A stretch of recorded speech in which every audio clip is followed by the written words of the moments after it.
Hi everybody, and welcome to my first video of 3 in this series introducing the Canon A-1. This is a pretty amazing camera. This was loaned to me, so I don't have any photos taken with it. I have actually used it and gotten the film developed, but I never had a chance to digitize it yet. But this was loaned to me, and it's just a stunning camera to use. I was really blown away by it, and very unhappy with myself for passing on a chance to get one at a really good price a couple of years ago, because this is a great camera to use. So this first video is going to look at the camera, the model history, talk a little bit about how it was designed and what it does. Then we're going to go through the features, the top, front, back, bottom, and inside in detail, and talk about what all of these myriad and confusing buttons do. Then in the second video, we're going to look at some in-depth things, such as we'll see what the buttons do in this video, and then we'll talk about how to actually use them for your photography. The second video, we're also going to look through the viewfinder. Unfortunately, this camera's LCD screen is shot, so I can't really show you what it looks like inside the viewfinder in that regard, but you can still see the focusing screen and get some input into what you're seeing through the viewfinder. So without further ado, this is a multi-mode interchangeable lens SLR. And what that means is that the lenses can come off of the camera, and you can use multiple lenses on the camera throughout the course of the day. Multi-mode meaning that you can switch modes on it. So you can go, for instance, right now it's in shutter priority mode. You can also switch it to aperture priority mode with that switch there, which we'll see in just a minute. It has a center weighted through the lens meter, and what that means is the light comes through the lens into the camera body, and then the camera is metering the light. Center weighted means that let's say that this area right here represent that, where I just do that imaginary circle, that's going to represent the majority of the metering data, and then everything outside of that circle will represent a little bit less of the metering data. The shutter speeds go from 30 seconds to 1/1000th, and there's also bulb mode. Through the viewfinder, it has 0.83x magnification, which is a little bit low, but it has a fairly bright viewfinder as well. It has, on average, 94% frame coverage, so 94% of the image coming into the camera shows up in the viewfinder. Vertically, 93.4% of the image, and horizontally 95.3% of the image show up. So what that means is just that the viewfinder has a slightly different aspect ratio than the actual image, but not a meaningfully different one.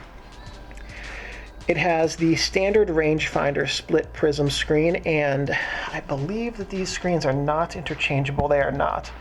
And it does not have interchangeable focusing screens.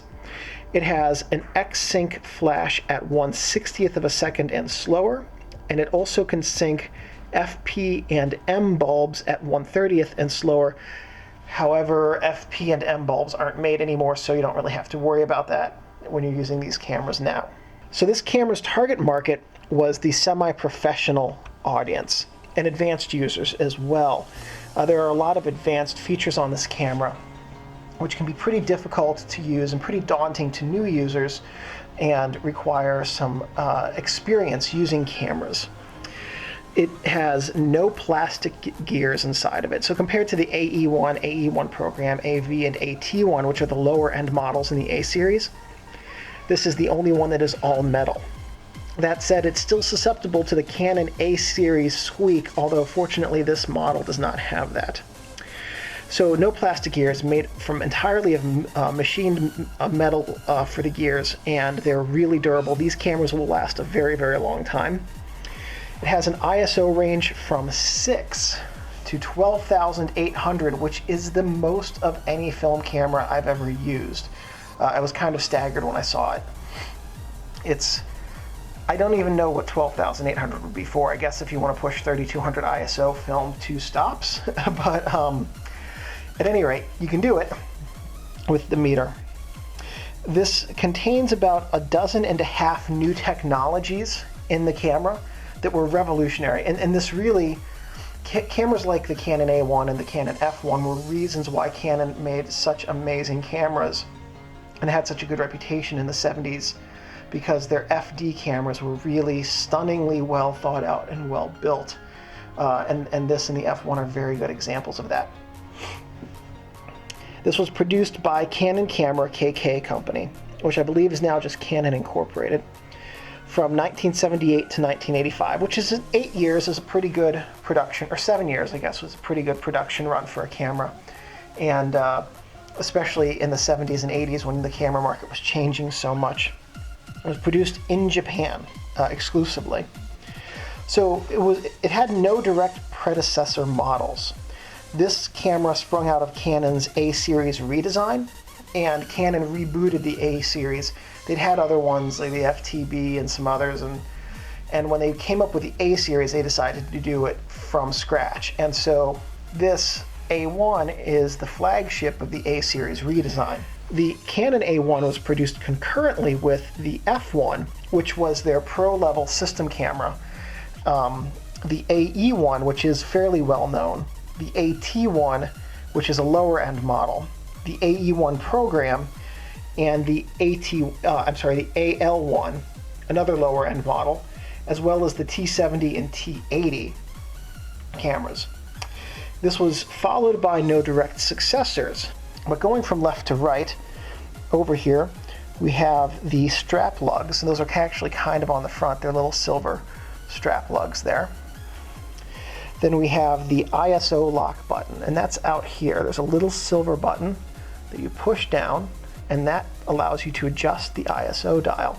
So the way to do that is you hold your finger here, and then you push down on it, and then you just rotate the whole assembly like that while you're holding down, and you use the finger you're pushing the button with as part of your pinching on the ring to rotate the ISO dial.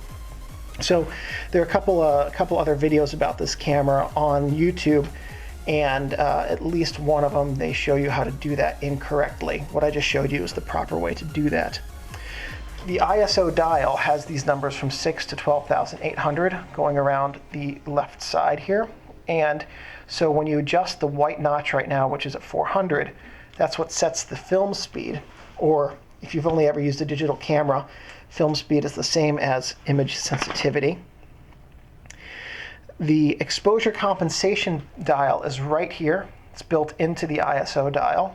And so what you do is depress this unlock button right here, and that allows you to move this wheel to compensate your image in third stop increments up to 2 stops either way. So 1 is the proper amount of light, 2 is double the amount of light, 4 is 4 times the amount of light compared to 1, 1/2 and 1/4. So let's say at this you were at 1/60th of a second in f5.6 for 1. 2 is 1/30th of a second at f5.6, and 4 is 1/15th of a second at f5.6. 1/2 is 1/125th, and 1/4 is 1/250th. So that's the relationship of shutter speeds to exposure compensation. If you were to compensate with aperture, I was using that as an example with this one, but if you're exposing with aperture, starting at f5.6, double is f4, and quadruple is f2.8, 1/2 is f8, and 1/4 is f11. This little circle with a line through it is your film plane indicator, so that indicates exactly where the film is in the back of the camera if you have to do measurements for things like macro photography. We've got, and the lock for it is right next to it. That's the exposure compensation lock. This is the exposure compensation indicator line. Up here we have the battery check button. So pushing this button will allow you to check the battery, and you can see that red light goes on and flashes. That lets you know that the battery is good. The viewfinder display lever, this turns the viewfinder display on and off. So I can't even tell you which way is on and which way is off. One of these ways is on and one of them is off. Unfortunately, my LCD, this camera's LCD is dead, so I can't tell you. This is the flash hot shoe, and so you can put a flash in here, and then you've got your contacts to power the flash. Over here on this side, we've got the, let's see, oh, the flash hot shoe, by the way. So here we have the flash hot shoe with your X sync. So only electronic X flashes will work in the flash hot shoe. Next we have the frame counter, and the frame counter on this camera is kind of hidden. And there's so much packed into the top of this camera that something had to be hidden. So the frame counter is underneath the film advance lever arm when it's closed up against the body. This then is the film advance lever arm.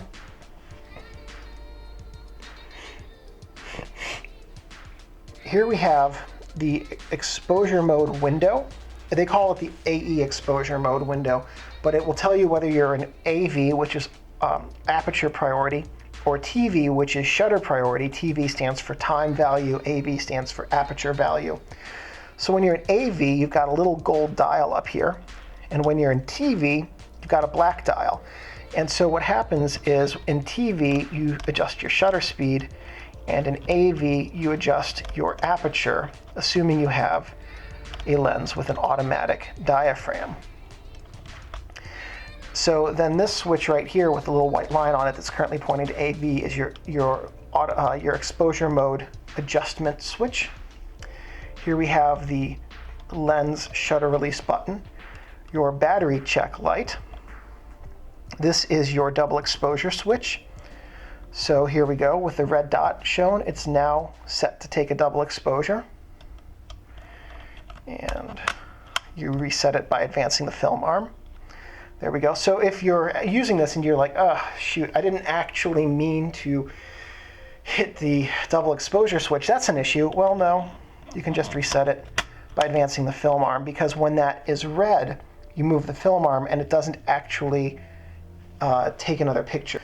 So when you have the red dot there moving the film advance lever, it doesn't advance the film. What it does is turn it off, so that anytime if you wanted to make 3 exposures, you'd have to do that a 3rd time. So there you go.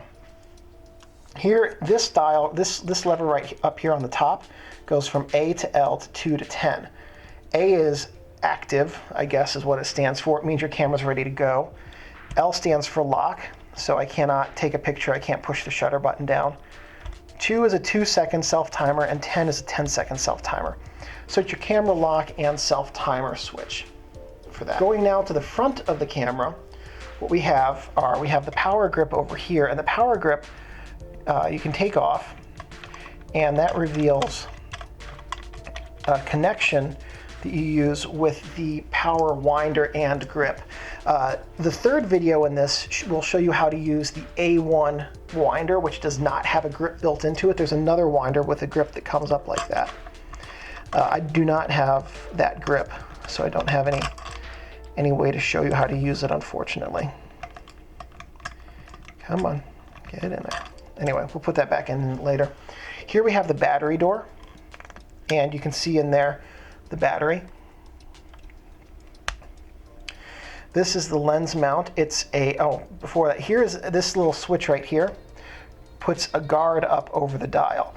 So if you have a series of photos you want to take with the exact same shutter or aperture value, that you flip up this little guard, and then you can't accidentally hit the dial. If you know you're going to be switching speeds, often you want to just keep the guard down.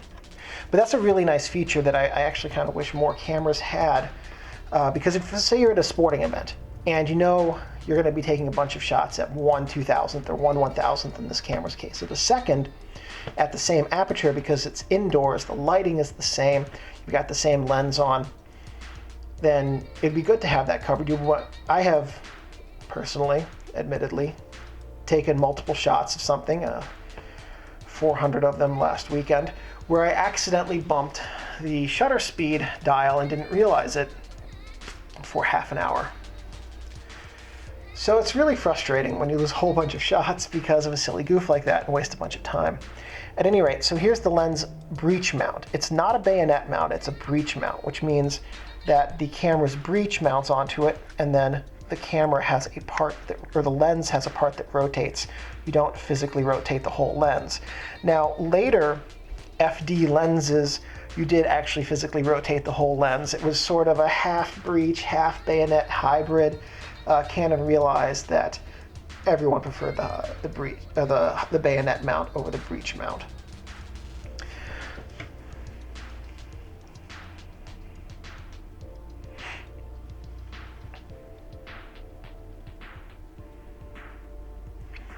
So here we have the exposure memory switch and exposure preview switches. And here's the exposure preview switch. So what happens, you might be able to see when using this switch, a little lever inside of the camera body moves to give you a depth of field preview. And so so what you do to use this is there's a little flap right here that you fold forward and slide in, and that's a very good design because it makes it easy to slide in. And then there's a little silver thing that pops up there to lock it in place, so you don't have to hold the depth of field preview down the whole time. You just leave it there, and then when you've figured out that yes, that's the depth of field that I want, you just push that back down. It pushes the silver pin back in, and it automatically slides back. The exposure memory switch will remember what your exposure setting is, so you can compose an image to expose a dark or light area of the image properly, recompose, and the camera won't automatically change your settings on you. Then we have the flash PC socket over here, and that's where you would plug a flash cable into if you were going to use an off-camera flash. Going now to the camera's back, what we have are the eyepiece right here. The eyepiece has this silly rubber cup over it. Let's get rid of that for right now. We have also, right here, this little lever, and that lever closes a shade inside the viewfinder. That's extremely useful if you're doing, say, astrophotography, where you need to prevent light from getting in through the viewfinder, or any kind of long duration exposure, because light can come in through the viewfinder, and even though the mirror is up during the exposure, light can sneak around it. And if light sneaks around your mirror while it's up, then it can fog your film. Here we've got the serial number up here. This is the film back, and this is, you open it by pulling up on the film release knob. And here is the memo holder. So when you get your box of film, you can tear off a flap and slide the flap in there to remember what type of film you're using and how many exposures it is. Or if you wind your own film, I put a piece of masking tape on the film cassette, and you can put that in there. And it's an easy way to remember what you're shooting. Going now to the camera bottom, over here we have, this is the film winder guide pin here. This helps make sure that the film winder is aligned properly. Here we have the film winder interface. So the film winder has a connection here that plugs into this, and that's what actually advances the film in the film winder. Here we have the film release button. So this releases an internal sprocket that allows you to rewind your film. Tripod bushing. Made a Canon Japan right there, where it was made. And these are the electronic contacts for the film winder that allow it to communicate with the camera. Inside the camera, here we have the film cassette chamber. So when you put your film in, the cassette goes in here. We have film guide rails. These four on top, the top and the bottom here, keep the film aligned vertically on plane so it doesn't come out of alignment. And these ones here help keep the film flat. Here we have the cloth focal plane shutter. This is the film tension sprocket, and what it does is it will allow the film to advance this direction to the take-up spool, which is this part right here, but it will not allow the film to rewind. So that helps keep the film flat on plane. The camera's back has a spring to help keep the film cassette flat on properly positioned here. The film pressure plate here keeps the film flat on plane, and then this roller helps keep the film tense up against this sprocket so that the film's sprocket holes don't come off of it. So that's the inside of the camera, and a little bit about how it works as well. This is some notes on the Canon A-1. This is an historically significant camera model. It was the first camera with an electronically controlled programmed auto exposure mode. It was also the with all four PASM modes, which are program, aperture, shutter, and full manual modes. Program mode selected the best photographic compromise between the shutter and the aperture, and almost, if not all, modern cameras include a program mode that functions in the same manner as the program mode developed for this camera. So this camera can use all of the Canon FD breech lock lenses. It also accepts Canon FDN pseudo bayonet lenses. So the breech lock lenses have this silver ring on the bottom of them. The FDN pseudo bayonets have a black ring with a little silver button in front of the red dot there, and those are the ones that rotate. It accepts most of the earlier Canon FL lenses, but not the 19mm f3.5, the 58mm f1.2, or the FLP 38mm f3.8. It can even accept Canon R series Canomatic lenses, but not the R58mm 1.2 and not the R100mm f3.5. So that's a huge array of lenses it can take, and that's more than many of the other Canon cameras can. So a couple things to bear in mind with your camera. Don't touch the shutter. So inside, I showed you the cloth focal plane shutter. You don't want to touch that because that's a pretty good way to brick your camera. And if you put your finger inside of it when the shutter closes, it's a pretty good way to jam up your shutter and ruin it. And then you've caused yourself a great expense to have it repaired, or just ruined an otherwise good camera. You also don't want to touch the mirror that's inside there. You can see that little mirror. If you touch the mirror, the oils on your fingers can desilver the mirror, and that can ruin an otherwise good camera. It can also decrease the amount of light coming through the viewfinder, making it harder to focus, and it can also smear put dirt on the mirror, which will make it harder to focus. Don't leave your camera or lenses in your car because they can be damaged by heat, and what happens is that cameras and lenses have lubricating oils in them, and in the heat they get very thin and they can get into parts of the camera and lens where they're not supposed to, and then when they're taken out of the heat they re-solidify, and the parts where they're not supposed to be don't work properly anymore. Also, don't store your gear in a plastic bag or other plastic container because moisture will at some point get into it, and then you'll end up with fungus growing on your lenses and inside of your camera, which is another great and creative way to destroy a good camera. And also don't let your camera get wet. Even though this was an advanced amateur pro-ish grade camera, it does not have weather sealing. And even if it did, it would be probably 30 years old at this point, almost 40, 35-ish. And so it would not be in such good condition. So don't let your camera get wet. And the last thing is, your camera is a precision tool and should be treated with care and respect. And as long as you take care of your camera, it's going to take care of you. And these cameras, especially these A1s, were built to last for a very, very long time. The only thing that goes wrong with them commonly is the LCD finder, or LCD inside of them stops working. But the rest of the camera will continue to work fine. So this is the first video of 3. I've got links to the other 2 down below, and all the videos have indices so you can get around the videos, just to parts that you want to get to so you can learn how to use your camera. If this video was helpful, please give me a thumbs up. That lets me know I'm on the right track. If you have any questions or comments, please leave them below. I'm pretty good about getting responses back in a timely manner.